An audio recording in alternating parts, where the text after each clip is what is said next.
तात्पर्य, गुणात्मक दृष्टि से परमात्मा का अणु अंश परम से अभिन्न है। वह शरीर की भांति विकारी नहीं है। कभी कभी आत्मा को स्थायी या कूटस्थ कहा जाता है। शरीर में 6 प्रकार के रूपांतर होते हैं। यह माता के गर्भ से जन्म लेता है, कुछ काल तक रहता है, बढ़ता है, कुछ परिणाम उत्पन्न करता है, धीरे धीरे क्षीण होता है और अंत में समाप्त हो जाता है।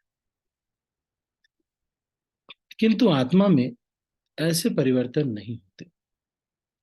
आत्मा अजन्मा है, किंतु चूंकि यह भौतिक शरीर धारण करता है, अतः शरीर जन्म लेता है। आत्मा न तो जन्म लेता है न मरता है। जिसका जन्म होता है उसकी मृत्यु भी होती है। और चूंकि आत्मा जन्म नहीं लेता, अतः उसका न तो भूत है, न वर्तमान, न भविष्य। वह नित्य, शाश्वत तथा सनातन है, अर्थात उसके जन्म लेने का कोई इतिहास नहीं है। शरीर के प्रभाव में आकर आत्मा के जन्म, मरण आदि का इतिहास खोजते हैं। आत्मा शरीर की तरह कभी भी वृद्ध नहीं होती। अतः तथाकथित वृद्ध पुरुष भी अपने में बाल्यकाल या युवावस्था जैसी अनुभूति पाता है। शरीर के परिवर्तनों का आत्मा पर कोई प्रभाव नहीं होता।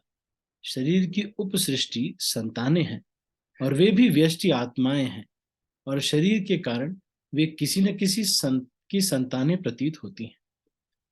शरीर की वृद्धि आत्मा की उपस्थिति के कारण होती है, किंतु आत्मा के न तो कोई उपवृद्धि है, न ही उसमें कोई परिवर्तन होता है। अतः आत्मा शरीर के 6 प्रकार के परिवर्तन से मुक्त है।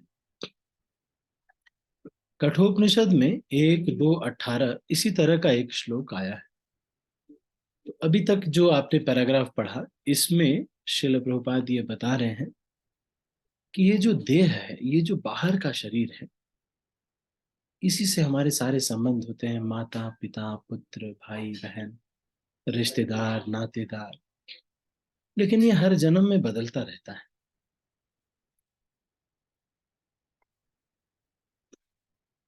तो गुणात्मक दृष्टि से आत्मा भी सच्चिदानंद का बना हुआ है, और उस आत्मा के ऊपर अगला कवर कवर अगला आ जाता है। जैसे अभी हम मान लो हिमाचल में जन्म हो गया, फिर वो कवर बदल गया तो कभी यूपी में जन्म हो गया, फिर कवर बदल गया तो अमेरिका में जन्म हो गया।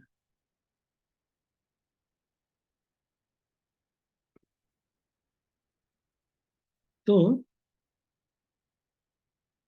ये जो बाहर का शरीर है, ये हाड़ मांस का जो शरीर है, ये विकारी है। आत्मा विकार नहीं, आत्मा में विकार नहीं आता। आत्मा वैसी ही रहती है। आत्मा के होने का लक्षण क्या है? जो जीवित वस्तु होगी उसके अंदर ये 6 चीजें होंगी। क्या क्या होंगी? सबसे पहला, एक तो वो जन्म लेता है। कभी भी ऐसा नहीं होगा कि एक मारुति कार और एक बोलेरो आपस में मिले और एक नैनो पैदा हो गई। ऐसा नहीं होता, क्योंकि वो मृत वस्तु है। लेकिन जो सजीव वस्तु जिसमें आत्मा होती है, उसमें जन्म होता है, वृद्धि होती है, ग्रोथ है ना, बर्थ, ग्रोथ, मेंटेनेंस,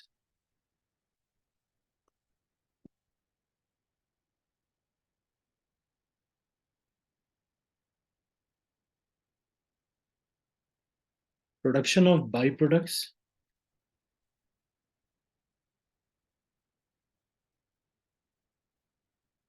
ड्विंडलिंग और death. These are the 6 changes which differ from living things and non living thing. जो लिविंग चीजें होंगी उनके अंदर ये चीजें, आत्मा जिनके अंदर है, आत्मा की ये 6 लक्षण हैं। अगर कोई किसी अंदर आत्मा है तो वो तो जन्म लेगा, फिर उसका वो थोड़ी देर बढ़ेगा। कभी ऐसा नहीं होता कोई टेबल चेयर बढ़ नहीं जाती है। फिर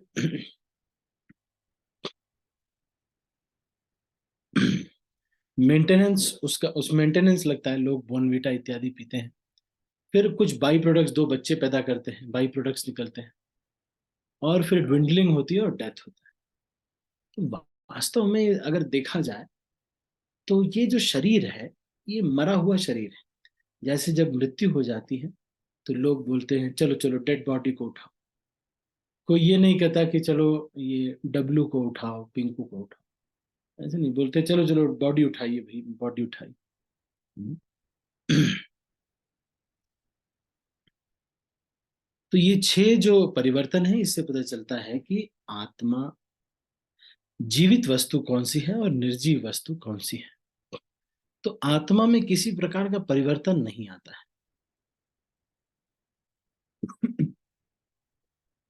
अब कठोपनिषद में भी इसी श्लोक को कहा गया है, अजो नित्यम शाश्वतो यम पुराणो न हन्यते हन्यमाने शरीरे। इस श्लोक का अर्थ तथा तात्पर्य मैं इसको पढ़ता हूं, आप इसको सुनिएगा। जिनके पास भगवत गीता है वो इसको खोल सकते हैं।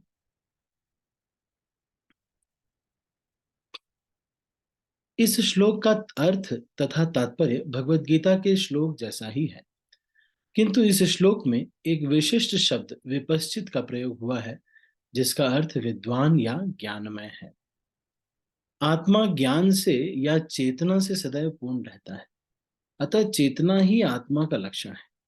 यदि कोई हृदयस्थ आत्मा को नहीं खोज पाता, तब भी वह आत्मा उपस्थिति को चेतना की उपस्थिति से जान सकता है।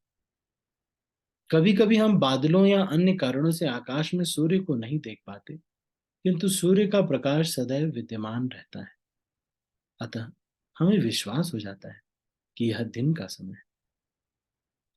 प्रातःकाल ज्यों ही आकाश में थोड़ा सा सूर्य प्रकाश दिखता है, तो हम समझ जाते हैं कि सूर्य आकाश में है। इसी प्रकार चूंकि शरीरों में चाहे पशु के हों या पुरुषों के, कुछ न कुछ चेतना रहती है, अतः हम आत्मा की उपस्थिति को जान लेते हैं। किंतु जीव की यह चेतना परमेश्वर की चेतना से भिन्न है, क्योंकि परम चेतना तो सर्वज्ञ है, भूत वर्तमान तथा भविष्य के ज्ञान से पूर्ण। व्यष्टि जीव की चेतना विस्मरणशील है। जब वह अपने वास्तविक स्वरूप को भूल जाता है, तो उसे कृष्ण के उपदेशों से शिक्षा तथा प्रकाश और बोध प्राप्त होता है। किंतु कृष्ण विस्मरणशील जीव नहीं है। यदि वे ऐसे होते तो उनके द्वारा दिए गए भगवत गीता के उपदेश व्यर्थ होते।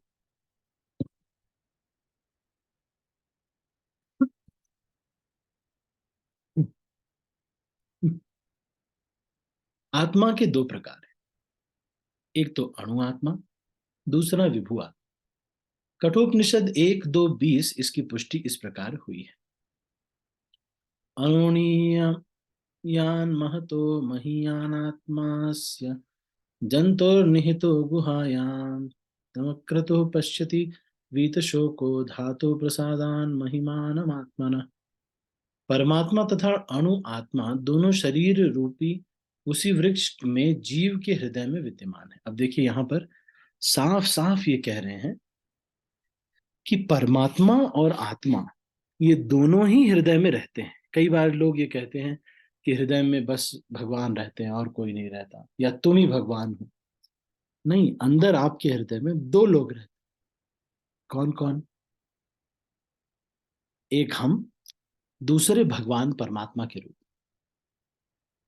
और इनमें से जो समस्त इच्छाओं तथा शोकों को मुक्त हो चुका है, वही भगवत कृपा से आत्मा की महिमा को समझ सकता है। कृष्ण परमात्मा के भी उद्गम हैं, जैसा कि अगले अध्यायों में बताया जाएगा। और अर्जुन अणु आत्मा के समान है, जो अपने वास्तविक स्वरूप को भूल गया है, अतः उसे कृष्ण द्वारा या उनके प्रामाणिक प्रतिनिधि गुरु द्वारा प्रबुद्ध किए जाने की आवश्यकता है। तो यहाँ इस श्लोक में ये आत्मा के बारे में बता रहे हैं कि आत्मा किस प्रकार का होता है,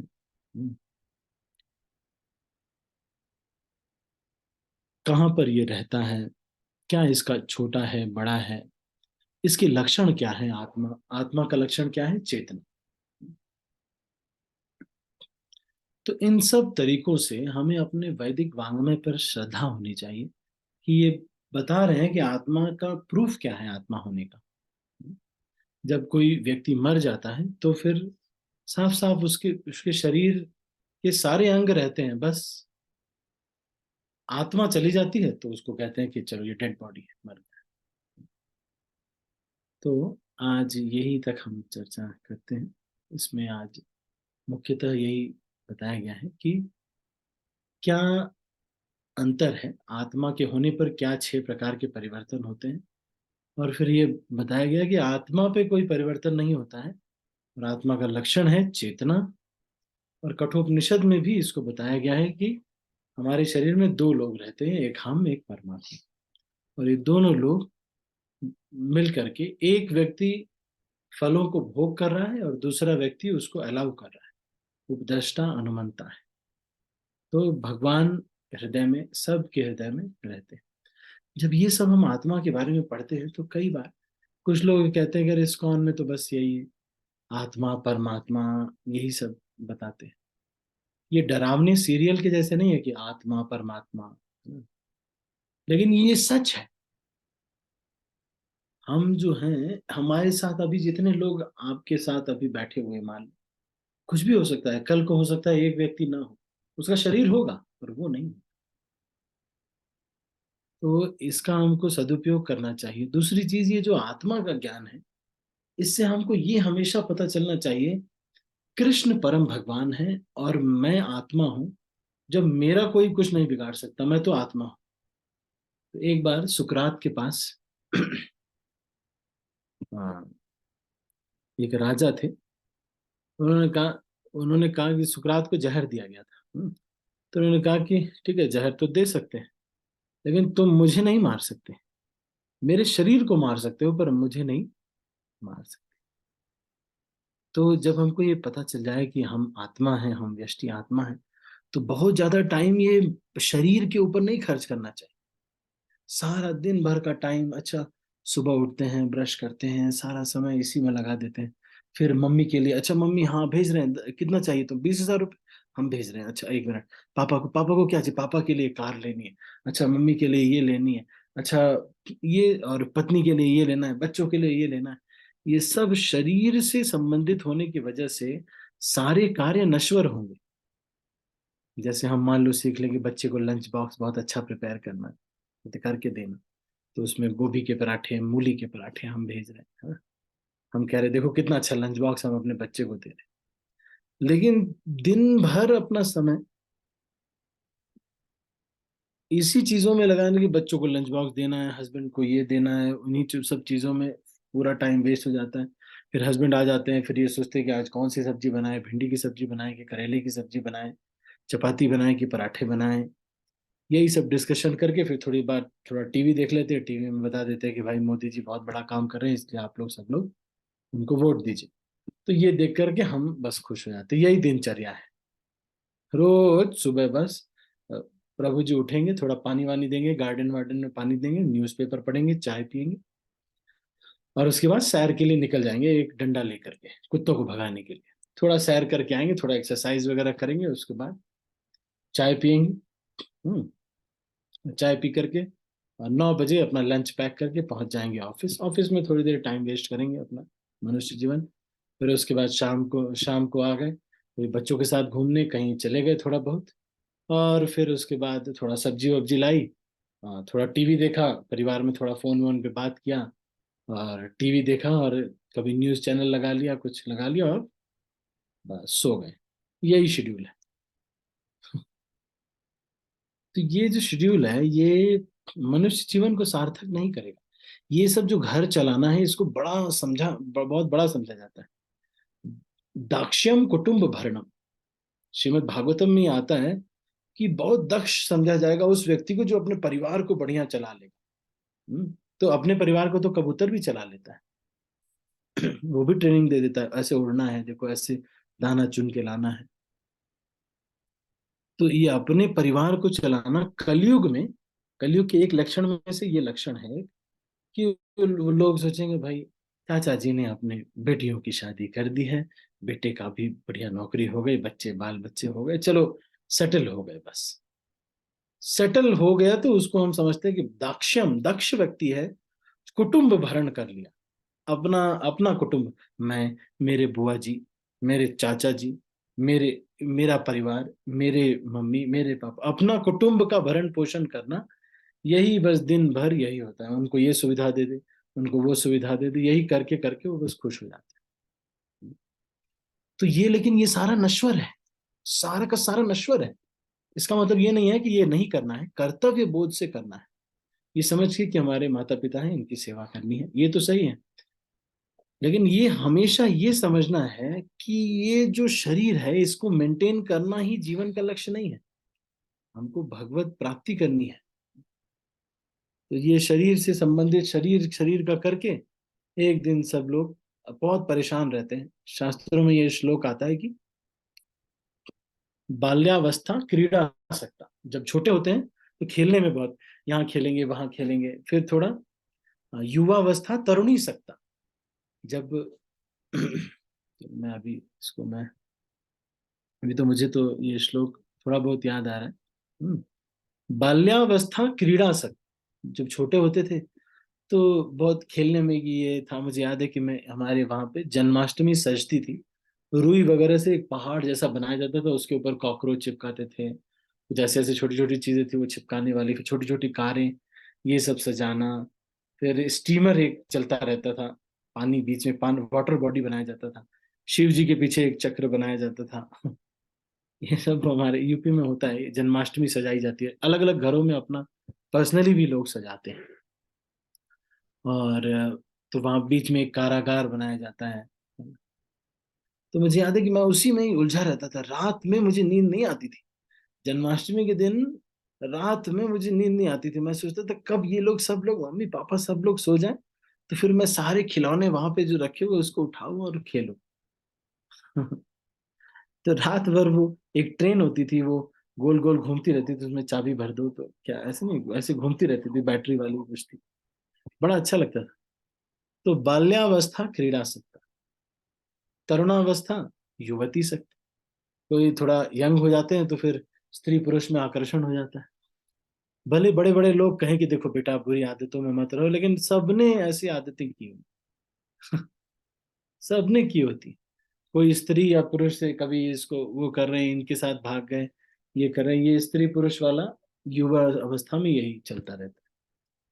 फिर वृद्धावस्था चिंता सकता, वृद्धावस्था में बड़ी चिंता रहती, जब बुढ़े हो जाते तो चिंता रहती, अरे हमारी प्रॉपर्टी का क्या होगा, इतना बड़ा मैंने फ्लैट बनवाया, देखो उसका क्या होगा, देखो वो अरे वहां पे बुआ जी देखो हमारे वो कैप्चर कर रहे हैं हमारा प्रॉपर्टी, ये ठीक नहीं है। बताओ, ये घर के देखो, सारा पेंट छूट रहा है इस घर का, है कैसा, फिर से पेंट करवाना है भाई। मतलब हमेशा चिंता में रहते हैं, वृद्ध जो हो जाते हैं ना, उनको हमेशा चिंता ही रहती है। और ऐसे ही चिंता में एक दिन उनको सब लोग कहते हैं अब लेट जाओ, तुम्हें जलाने वाले हैं, आ जाओ, चलो हो गया, चिंता चिंता कर रहे हो ना आप, हो गया, चलो जलाने जा रहे हैं अभी। फिर आग लगा देते हैं लोग, अपना जल जाते हैं, उसके बाद फिर हमसे सब चिंता खत्म। नहीं तो इतनी चिंता रहती, हमें बस कुछ नहीं बेटा, अपने लिए हमें कुछ नहीं चाहिए, मैं चाहता हूं कि हमारी 3 बेटियां हैं, तीनों का एक एक फ्लैट बॉम्बे में भी हो और चंडीगढ़ में भी हो, बस मेरे अपने लिए मैं कुछ ना, अपने लिए तो हमें कुछ नहीं चाहिए, मैं तो अपने लिए हम कुछ नहीं सोचते भाई, बस इन बेटियों के लिए थोड़ा सा हमें चिंता है, ऐसा हमारा कुछ नहीं। अरे तुम, अब भाई खत्म हो रहा है भाई, आपका पैक होने वाला है, अब इतना चिंता किस बात का, किस बात का चिंता, ऐसे ही चिंता करते करते मर जाएंगे और अगले जन्म में वही बिल्डिंग और यही सब सोचते सोचते मर जाएंगे। हम्म, तो इस चीज को यहाँ पर कह रहे हैं कि तुम जो आत्मा है, हम जो आत्मा है, इस शरीर के जो कार्य है इसको करके बहुत, तो अपने को नहीं समझना चाहिए, कितना वीर हूं मैं, देखा मैं अपने परिवार के साथ गया था लोनावाला में घूमने के लिए, सब ने फोटो खिंचवाया है? ऐसे मुस्कुराते हुए टेढ़ा सेल्फी लिया, बहुत खुश हो जाते हैं हम, है ना नहीं। लेकिन ये देह धारण करके, वो ठीक है, अच्छी बात है, सेल्फी लेना बहुत अच्छी बात है, परिवार के साथ सेल्फी ले रहे हैं। या बच्चे का एनुअल फंक्शन है, एनुअल फंक्शन में वो नाच रहा है, फ्रॉक पहन करके नाच रहा है, हम उसको देख के खुश हो गए, देखो कितना अच्छा बच्चे ने। ठीक है, अच्छी बात है, बच्चे ने नाचा। लेकिन ये मर्त्य संबंध है, अनित्य संबंध है। इस जन्म में कोई और आपका माता पिता है, अगले जन्म में कोई और माता पिता होता है। इस जन्म में कोई है बेटा, अगले जन्म में कोई और बेटा होता है। इस जन्म में कोई बुआ जी चाचा पड़ोसी हैं, अगले जन्म में कोई और होता है। ये नित्य नहीं है, थोड़े दिन का है बस, अभी थोड़े दिन का है, खत्म हो जाएगा सारा, सारा खत्म हो जाएगा। और सारी चिंता जो वृद्धावस्था में हमको रहती, हमारे बता रहे हैं कि क्या होगा उनका। मैं तो बस चाहता हूं कि मेरा बस, प्रभु जी मैं कुछ नहीं चाहता हूं, मैं बस इतना चाहता हूं कि बस ये बेटी मेरी सेटल हो जाए, बस मैं इतना चाहता हूं। बाकी मेरी कोई ऐसे अपने लिए तो मैं कुछ नहीं, अपने लिए कुछ नहीं, अपने लिए क्या, तो खुद ही आसक्ति है और क्या। वृद्धावस्था में इतनी चिंता होती है, बताओ। जैसे मेरे दादाजी को मैंने देखा करे थे, हमेशा लेके बैठे रहते थे ना, क्या दिमाग लगा रहे। उन पटीदारों ने, बताओ, वहां की हमारी प्रॉपर्टी हड़प ली है, इनको ऐसे करना चाहिए, वहां की प्रॉपर्टी इनको नहीं लेनी ना। वहां की प्रॉपर्टी में देखो 30 लाख इनको बनना चाहिए था, हमको कितना दिया इन्होंने? इन्होंने हमको 12 लाख दिया। इसका मतलब कितना इन्होंने घपला किया है हमारे साथ, आज के बाद हम इनको कभी फूटी कौड़ी भी नहीं देंगे। ये जो मौसा जी हैं, ऐसे कह करके लड़ता रहता है। मैं अपनी बुआ जी के पास गया, बुआ जी बहुत अमीर है मेरे, मतलब महिला बीजेपी के अध्यक्ष भी हैं, बहुत बड़े हैं यूपी में। तो वो क्या ना, बहुत बड़ा घर बनवाया है, बहुत ही बड़ा घर है, 100 से ऊपर कमरे हैं, बड़े बड़े कमरे बनवाए हैं ना। पिताजी भी मेरे तारीफ करते हैं। लेकिन वो क्या है, उस बेड पे एक बहुत अच्छा डनलप का बेड बनाया है ना, वो बेड पे मैं बैठा तो बैठता ही जा रहा था, नीचे एकदम अंदर जाता ही जा रहा है, इतना सॉफ्ट है वो बेड। उस पे बैठ करके बुआ जी मुझसे क्या कह रहे, बताओ, इनको ऐसे कहना चाहिए कि नहीं कहना चाहिए? रोने लगी थोड़ी देर में, मुझसे बताते बताते। मैं सोच रहा था, ये 100 कमरे का मकान इनको सुख नहीं दे पा रहा। समझने का प्रयास कीजिए, ये सब नित्य नहीं है। परिवार, सुख, शरीर, नातेदार, ये सारा जो है नित्य नहीं है, ये सब कुछ नहीं जाएगा। हम जिस चीज को सोचते हैं कि, एक बात है, ये जो अपना डब्लू है ना बेटा, डब्लू अपने परिवार के लिए इतना करता है ना, देखो, परिवार के लिए हमेशा खड़ा रहता है ये, कितना अच्छा लड़का है, देखो, परिवार के लिए एकदम खड़ा हो जाता है। अपने चाचा के भी बेटों की नौकरी लगवाई इसने, और अपने बेटों की भी नौकरी लगवाई, चाचा के भी बेटों की नौकरी लगवाई। कहीं कोई तबीयत खराब हो जाती है, डब्लू ही तो खड़े रहते हैं, और कौन खड़ा रहता है? बताइए, परिवार में करना चाहिए कि नहीं? दूसरे लोगों को तुम क्यों कर रहे हो? अरे अपने परिवार को देखो, नहीं, अपने परिवार, अरे अपना परिवार अभी बस है, बस अपना परिवार हो जाएगा, कुछ दिन में कंप्लीट हो जाएगा। बहुत चिंता करते हैं, वृद्धावस्था में इतनी चिंता होती है, माय गॉड। जैसे इतना लगता है, ये वो बहुत सारी जिम्मेदारी। अरे भैया, पैक हो रहा है आपका, पैक हो रहा है सब, टाइम नहीं बचा है, कुछ कुछ टाइम नहीं बचा है। कोई टाइम बचा है? कोई टाइम नहीं बचा है, जाने वाले हैं अब।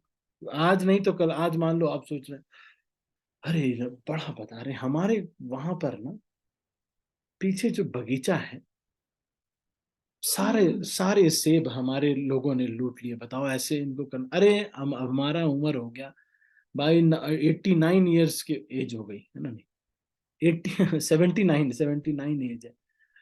तो 79 ईयर्स की एज हो गई, अब हम चिंता कर रहे हैं, बताओ सेब को ऐसे चोरी करना चाहिए? अरे तुमको क्या है, तुम तो जाने वाले, अभी टाटा होने वाला है, कुछ ज्यादा चिंता नहीं, राम जी में मन लगाइए, फर्स्ट क्लास। और जो लोग वृद्धावस्था में नहीं है, उनको भी, ये जो शरीर से संबंधित चीजें हैं, इनको बहुत एक्सपर्टली करके हमको अपने को बड़ा नहीं समझना चाहिए। मेरा बच्चा ना प्रभु जी, सेंट मैरीज में पढ़ने जाता है। पता है कितनी फीस है उसकी? 1 लाख रुपए महीना फीस है। 1 लाख रुपए हम देते हैं, इतने बड़े स्कूल में मेरा बेटा पढ़ने जाता है। मेरी पत्नी डेली 4 4 किटी पार्टी अटेंड करती है।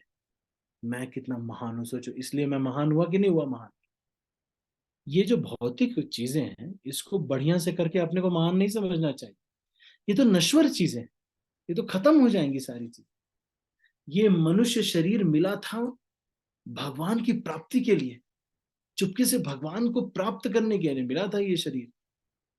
हम अपने घर परिवार और ये सब करके हम कहते हैं प्रॉपर्टी, बस हमारा प्रभु जी एक निजी मकान हो गया, हमारे पास गाड़ी है, अब हम सुख सुविधा से ऐसे रहे।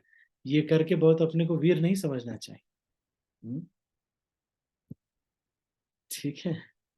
तो आज हमने ये चर्चा किया कि आत्मा का क्या स्वरूप है, आत्मा का लक्षण है चेतना, आत्मा और परमात्मा, विभु आत्मा और अणु आत्मा के बारे में भी चर्चा हुई। और एक शरीर में दो व्यक्ति रहते हैं, परमात्मा और आत्मा, दो रहते हैं। तो उसके बाद हमने ये जो ज्ञान है आत्मा का, इससे इन्फ्रेंस ये निकाला कि देह से जो जुड़ी हुई चीजें हैं उसको नित्य मान करके बहुत आइडेंटिफाई नहीं करना चाहिए उससे। ये तो खत्म हो जाएगा कभी भी। ये जो देह से जुड़ी हुई चीजें हैं, अब इसका मतलब ये नहीं है कि प्रभु जी सब छूट जाएगा, चलो वैराग्य ले लेते हैं, संन्यास आज से। आपसे ना हो पाएगा, ना आप क्वालिफाइड है। तो कर्तव्य अपना करना है, माता पिता के प्रति, बच्चों के प्रति जो भी कर्तव्य है वो तो करना ही है। लेकिन इस बात को समझना है कि यही मेंटेनेंस में एक्सपर्ट नहीं बन जाना है। एक मुझे बता रहे थे कि, बता रहे हैं प्रभु जी 1 लाख तो मेरे बेटे की पॉकेट मनी है। पॉकेट मनी का मतलब मेरा बेटा 1 लाख रुपए कहाँ खर्च कर देता है मुझे मालूम नहीं। महीने में, महीने में 1 लाख तो मेरा बेटे की पॉकेट मनी ही है। आप सोच रहे हैं, तो इसमें वीरता की बात थोड़ी है। हम्म? वही मतलब इसी को बड़ा दिखाते हैं, वाइफ एकदम आईफोन लेके घूम रही है, और ना एकदम बहुत, एक ड्रेस जो पहन लेती है दोबारा नहीं पहनती है। और लेकिन जो गृहस्थ भक्त जो अच्छे भक्त हैं, उनको क्या करना चाहिए? घर में थोड़ा मोड़ा फर्नीचर होना चाहिए, जिससे कोई अगर गेस्ट आ जाए उनको बैठने के लिए। बाकी 3 4 कपड़े बहुत हैं, 4 5 कपड़े हो गए, एक शादी दो शादी में पहनने के लिए, 2 3 रेगुलर पहनने के लिए, बस हो गया। घर में बहुत ज्यादा सामान इकट्ठा करके रखा हुआ है, और बहुत सारा, है ना, बहुत सारा फर्नीचर है, इतना सारा डेकोरेशन के लिए, एक वो क्या नाम, फेंग शुई, छोटा भीम, सबको लगा के रखा है डेकोरेशन के लिए। इतना सामान खरीद लिया है घर में। पता नहीं कितना। इसको बहुत अब कोई घर पे आता है, वहां पे सब लिखा हुआ है स्वागतम स्वीट होम, ऐसे लिखा हुआ, वहां अंदर चप्पल चल रहे, लेकिन लिखा हुआ है स्वीट होम। तो ये चीज को समझना चाहिए, देह से की चीजों को अच्छे से करके अपने को महान नहीं समझना चाहिए कि मैं बहुत श्रेष्ठ हूँ, मैं कितना बड़ा हूँ, देखो मैंने कितना अच्छा दिया। मेरे पास एक आईफोन है, एक एंड्रॉयड फोन है, एक वन प्लस 7T भी है, 13T या 14T मान, ये फोन है हमारे पास। देखिए, हमारे पास एक गाड़ी, एक मर्सिडीज भी है, एक थोड़ा मोड़ा इधर उधर जाने के लिए एक स्विफ्ट डिजायर भी हमने रखी है, और साथ में एक इनोवा क्रिस्टा है हमारे पास, है ना। ये सब, यही सुख सुविधा इकट्ठा करते करते, एक हमारे मित्र हैं, क्वालकॉम में जॉब करते थे, तो उनके पापा की एज हो गई 70 ईयर्स, ऐसे अब दांत वात टूट गया है। एक दिन मुझे कहने लगे, बोलते हैं कि यार बस मैं ये चाहता हूँ, एक बार मैं पापा को एक कार गिफ्ट करना चाहता हूँ। तो उन्होंने क्या किया, होंडा अमेज ली कार, है ना। तो फिर कार पापा को बैठाने के लिए, पापा अपना ऐसे एकदम जर्जर हालत में है, ऐसे टूटे हुए, थोड़ी देर बैठे उसमें, ऐसे करे, फिर उसके बाद चल। हो गया। खरीदा तो उन्होंने अपने लिए है। अरे इस उम्र में पापा को होंडा अमेज चाहिए? अरे इस उम्र में चाहिए उनको जगन्नाथपुरी ले जाइए, अगर ले जा सकते हैं, नहीं तो इनको भजन कीर्तन करना है। हर उम्र का सुख अलग होता है ना। उनको कह रहे हैं एक बार मैं पापा को 70 साल की उम्र में वर्ल्ड टूर कराना चाहता हूँ। और बड़े गर्व से कहते हैं, बार बार ना गर्व से कहते हैं, हाँ वो तो मेरा बेटा ना जर्मनी में सेटल हो गया, क्या फिर, now he is in Switzerland. तो क्या भाई, इसमें वीरता थोड़ी है? ये देह से जुड़ी हुई चीजें, ये तो बार बार बदलती रहती। इसमें अपने को महान नहीं समझना चाहिए कि हम बहुत श्रेष्ठ हो गए। वहां पे जाकर के लोग इंद्रिय तृप्ति करते हैं। इंग्लैंड अमेरिका में क्या हो, खुला ओपन इंद्रिय तृप्ति करते हैं। उसको देखेगा व्यक्ति कि नंगे हैं, स्त्री पुरुष नंगे हैं, आलिंगन कर रहे हैं। वो देख करके बुढ़े रहेंगे, वो मन में इंप्रेशन रहेगा। अगले जन्म में पता चला कि यही सब कार्य कर रहे हैं, क्योंकि वही मन में रील रुक जाएगी, वही याद आ जाएगा। अरे इंडिया में रहेंगे तो कम से कम बीच बीच में वृंदावन जाएंगे, कुछ नहीं तो राधे राधे तो होगा। वहां यूएस में रहेंगी, सारा जीवन यूएस में रह लिया तो क्या होगा बता। और बेटों का, बच्चों का कोई संस्कार नहीं है। पता नहीं कितने दोस्त हैं, पता नहीं कौन कौन जा रहे हैं, कोई है ही नहीं। जब हम ये आत्मा का ज्ञान हम लेते हैं तो हमको क्या करना चाहिए, ये हमको सीखना चाहिए कि ये देह और चमड़ा, ये जो है, या मांस है, इससे संबंधित जो कुछ भी है, इसको बहुत हाई फाई नहीं समझना चाहिए।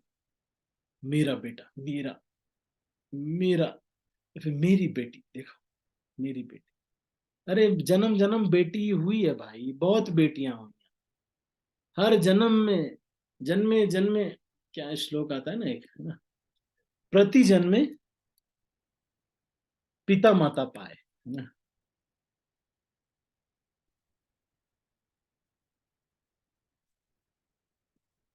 इसमें क्या देखो, चैतन्य चरितामृत आदि लीला 7वें अध्याय के दूसरे उसमें क्या कह रहे हैं, जन्म में सबे पिता माता पाए, कृष्ण गुरु नाही मिले, भज हरि ए। कह रहे हैं कि जन्म जन्म में, हर जन्म में इसी तरह से होता है। हम सोचते हैं मेरा बेटा देखो कितना अच्छा, अरे हर जन्म में ऐसे होता है, एक बेटा होता है। और बेटा कौन बनता है पता है आप, जिसका बहुत सारा कर्ज पिछले जन्म का बाकी रहता है। मान लो 1 आध 2 करोड़ बाकी होगा ना, और आप मर गए, तो 2 करोड़ निकालने के लिए आपसे अगले जन्म में आपका बेटा बनता है। हम सोचते हैं कि मेरा बेटा कितना, मैं इसको परवरिश करके जो भी मैं नहीं प्राप्त कर पाया, मैं इसको दूंगा। मैं तो बहुत कष्ट से जिया प्रभु जी, साइकिल चला करके 12 किलोमीटर मैं जाता था प्रभु जी। 12 किलोमीटर मैं साइकिल चला के जाता था। कभी कभी तो लाइट नहीं होती थी, तो ढेबरी की लाइट में मैं पढ़ता था प्रभु जी। लेकिन मैं अपने बेटे को ऐसा टेबल लैंप दिया है जो कभी बुझता ही नहीं है प्रभु जी। देखिए मैं कितनी सुख सुविधा दे रहा हूँ अपने बेटे को। इसको एक्सपर्टली करके अपने को महान नहीं समझना चाहिए। ये देह से जुड़ी हुई चीजें हैं, ये एक दिन नष्ट हो जाएंगी। वही बेटा हो सकता है एक दिन आपको कहे कि चल निकल यहाँ से, चल चल निकल, क्या किया तुमने मेरे लिए, चलो निकलो। केवल करता, हाँ बेटे का केयर करना है, पत्नी का केयर करना है, माता पिता की केयर करनी है, लेकिन कितना कर्तव्य है इसलिए कर रहे हैं, इसलिए नहीं, आसक्ति से नहीं कर रहे। ये देह की चीजों को बहुत अच्छा घर बनवा करके, गाड़ी खरीद करके, वर्ल्ड टूर करके, अमेरिका वगैरह घुमा करके अपने को बहुत बड़ा नहीं समझना चाहिए। ये तो नश्वर है देह। हर जन्म में आप खूब घूमे हैं भाई। जब जीवात्मा गोलोक वृंदावन से आता है तो सबसे पहले ब्रह्मा बनता है। ब्रह्मा के लिए पूरा 14 लोक में कहीं भी एक्सेस है। हम अभी चले जाते हैं अमेरिका तो हम कहते हैं कि I was just few days I was in London, you know, and in London. अब चलो भाई, मतलब उनको इतना लंदन से आसक्ति है कि अगर कोई जूता फट गया है तो वो कहेंगे कितने का है, 5 रुपए। अच्छा 5 रुपए, लेकिन लंदन में जूते कोई सिलवाता नहीं है। अच्छा तो मतलब क्यों, आपको कैसे पता। मैं अभी कुछ दिन पहले गया था ना लंदन, मैं बता रहा हूँ। ये देह से इतना आसक्त नहीं होना चाहिए, देह के संबंधों से इतना ज्यादा। ये है सब हर जन्म में मिलता है। हर जन्म में उसको बेटा बना दिया जाता है, जिससे पैसा निकालना होता है वो आपका बेटा बन जाता है। हम सोचते हैं कि मेरा बेटा, मैं इसको सब कुछ दूंगा, खुद से ही हम देते हैं। चलो ठीक है, अभी हम इसको यहीं पर समाप्त करते हैं। नहीं तो ये आत्मा के ज्ञान का क्या फायदा है, कोई फायदा नहीं। इसका मतलब ये नहीं है कि आज ही वैराग्य ले लेना है, संन्यास लेना है। इसका मतलब ये है, इस चीज को समझना चाहिए, ये जो शरीर है ये एक कपड़ा है, हमको बार बार मिलता रहता है। एक कपड़े, जब सुअर हम बन जाते हैं तो कुछ सुअरियां होती हैं वो हमारी पत्नी हो जाती हैं, कि छोटे छोटे छोटे छोटे सुअर रहते हैं, हम सोचते हैं कि मेरे कितने अच्छे बच्चे हैं, मेरी सुअरियां हैं, ये वाला नाला मेरा है, यहाँ पर मैं और मेरा पूरी सारी सुअरियां जा करके हम लोग यहाँ पर नाले में अपना आहार ग्रहण करते हैं। वो ऐसे ही सुअर के शरीर में भी इसी तरह होता है, ऐसे ही कपड़ा चेंज हो जाता है, आसक्त हो जाते हैं। ठीक है, तो अभी हम इसको यहीं पर समाप्त कर रहे हैं। यदि किसी के मन में कोई प्रश्न आ रहा है तो आप हैंड रेज कर सकते हैं, नहीं तो हम इसको क्लोज कर। Any questions?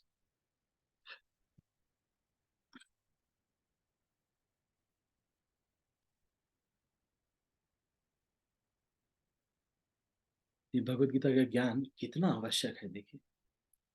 नहीं तो व्यक्ति कितना आशा करके रहता है, मेरी बेटी ने हमें छोड़ दिया, प्रभु जी, मेरे बेटे ने हमें छोड़ दिया। बताइए, मेरे भाई जो कि ये इन लोगों ने हमारे लिए कुछ नहीं किया, हमारे रिश्तेदारों ने। अरे भाई, हर जन्म में रिश्तेदार चेंज हो जाएंगे। वो जो लेना था वो ले गए अपना। बुआ जी का 10,000 बाकी था, वो अंगूठी लेकर के वो गई। वही बाकी था, इसीलिए बुआ बनी थी इस जन्म में आप। ऐसा मैं नहीं कह रहा, श्रीमद् भागवत में लिखा हुआ है श्लोक। या फिर कई बार ऐसा भी होता है कि बेटा बहुत लायक होता है, तो जो पिताजी होते हैं वो उधार, उनका पहले जो है क्या क्या क्या होता है, उनसे उसने उधार लिया होता है बेटे ने। तो वो पिताजी एकदम डले पड़े रहते हैं फिर। कभी शराब पियेंगे, तो दे एक पैग ले आते बेटा, और उस बेटे से फिर पैसा ही निकालेंगे, ज्यादा से ज्यादा पैसा निकाल, है ना, बेटे से। तो कह देंगे बेटा तू मुझे हर महीने 20,000 रुपये ट्रांसफर कर दिया करो, मुझे शराब पीने के लिए दिक्कत होती है, ट्रांसफर। तो कहते हैं हाँ पापा क्या। कई बार बेटा भी इस तरह से रिश्ता होता है कि बेटा भी हो सकता है, बेटा कर्जदार पिता हो और कर्ज देने वाला बेटा हो। तो ये खूब मेहनत करेगा, जाएगा वहां मेहनत करेगा, गूगल माइक्रोसॉफ्ट में मेहनत करके पापा को खत्म ही नहीं हो रहा इच्छाएं। पहले 10 लाख का लोन लिया था, उसके बाद फिर 15 लाख का और लोन ले लिया, फिर उसके बाद यहाँ घर बनवा लिया, वहां भी घर बनवा लिया। अब रिश्तेदार लोग सब कह रहे हैं। एक बात है, गुप्ता जी ने, सच में गुप्ता जी ने एक फ्लैट इलाहाबाद में बनवाया, एक फ्लैट अमेठी में बनवाया। बता रहे हैं इस समय पैसा इतना पानी के जैसे बह रहा है इनके परिवार में, पानी के जैसे बह रहा है। हर बेटे के लिए इन्होंने एक एक फ्लैट लिया है। ये सब वीरता की बात नहीं है, ये सब वीरता की, ये तो देह है, ये शरीर से जुड़ी हुई चीजें हैं। एक दिन पैकअप हुआ, सब पैक हो गया। ठीक है, तभी हम इसको यहीं समाप्त कर रहे हैं। आप सभी का बहुत बहुत धन्यवाद। हरे कृष्ण। मैं सब भक्तों को अनम्यूट कर रहा हूँ और फिर इस मीटिंग को क्लोज कर रहा हूँ। श्रील प्रभुपाद की